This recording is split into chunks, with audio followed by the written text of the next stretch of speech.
મારું નામ મનોજભાઈ અમરસિંહભાઈ ચૌધરી, ગામ અલગટ પાનાફળિયા. બરાબર. અમે આદિવાસી એકતા પરિષદ ચલાવીએ છીએ. ગુજરાત, મહારાષ્ટ્ર, રાજસ્થાન, મધ્યપ્રદેશ,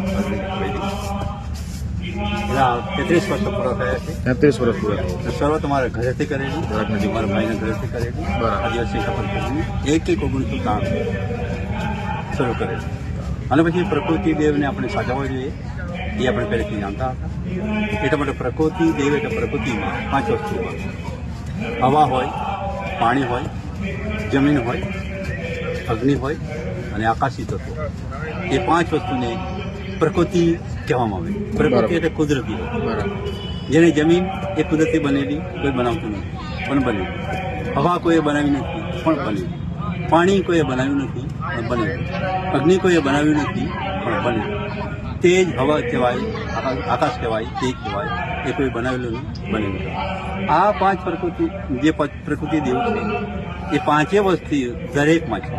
દરેક માટે જે જીવ છે, પછી કીડી હોય, મંકડ હોય, હાથી હોય, ઘોડા હોય, વાઘ હોય, સિંહ હોય, જનાવર હોય, કે પછી કંદમૂળ હોય, વેલો હોય, ફૂલ હોય, છોડ હોય, એ કોઈ બી વસ્તુ હોય, એમાં આ જીવ છે.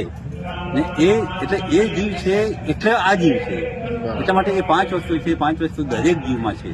એમાંથી 5 વસ્તુમાંથી એક જીવ જો નહીં હોય જેને તેમાં, તો તે જીવ ટકી શકે નહીં. એટલે દુનિયામાં પાણીમાં જીવો છે, તેમાં પણ આ 5 વસ્તુ સમાયેલી છે. ધરતી ઉપર જે કંઈ છે તે એના પણ આ સમાયેલી છે.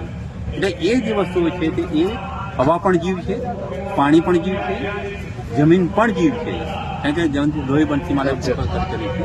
હવામાં 18 જેટલા તત્વો સમાયેલા છે. બરાબર. તો એ જમીનમાં પણ એક તત્વો 18 જેટલી જમીનમાં પણ તત્વો સમાયેલા છે. એ હવામાં પણ સમાયેલા છે, જમીનમાં સમાયેલા, પાણીમાં પણ એટલે જ તત્વો સમાયેલા છે. તો એ બધા મળીને આપણે પ્રકૃતિ દેવની પૂજા કરતા હતા. આદિવાસી જેવો હતા તે 60 લાખ વર્ષથી આ ધરતી પર છે. 60 લાખ વર્ષથી પણ એ લોકોએ પર્યાવરણને બગાડેલું. પર્યાવરણ એટલે આજે કહેવાય હવા પાણીથી માંડી ને બગાડેલું. એવી સુંદર મજાની આપણી સંસ્કૃતિ હતી. એ સંસ્કૃતિને આપણે જાળવવી પડે. સંસ્કૃતિ જાળવવી પડે એટલા માટે આપણે કોઈ દિવસ બગાડી નથી. એટલે આપણે જન્મ થતો હોય 3 વસ્તુ જીવનમાં આવે દરેકને. જન્મ સમયે વિધિવત આપણે સ્વીકારવામાં આવે, લગ્ન સમયે વિધિવત બધા મળીને સ્વીકારવામાં આવે, અને જ્યારે મરણ થાય ત્યારે વિધિવત તેને સ્વીકારવામાં આવે.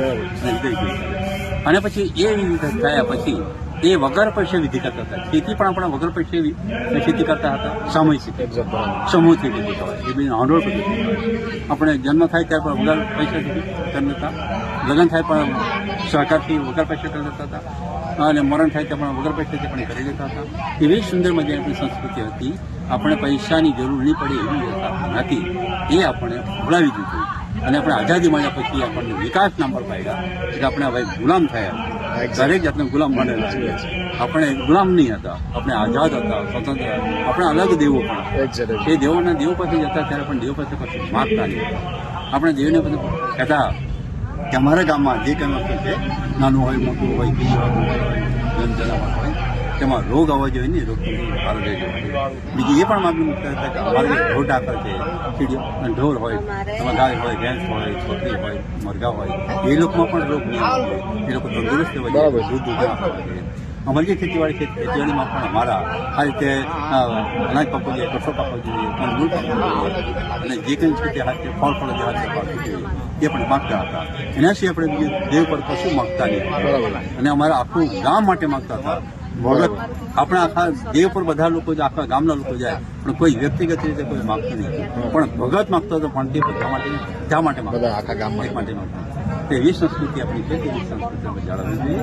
એ પ્રકૃતિ દેવ એટલા માટે આપણે બધા કહીએ છીએ કે પ્રકૃતિ દેવો ભાવો. બરાબર. પ્રકૃતિ દેવો ભાવો. જય જોહાર, જય જોહાર, જય જોહાર, જય આદિવાસી. સરસ. ધન્યવાદ.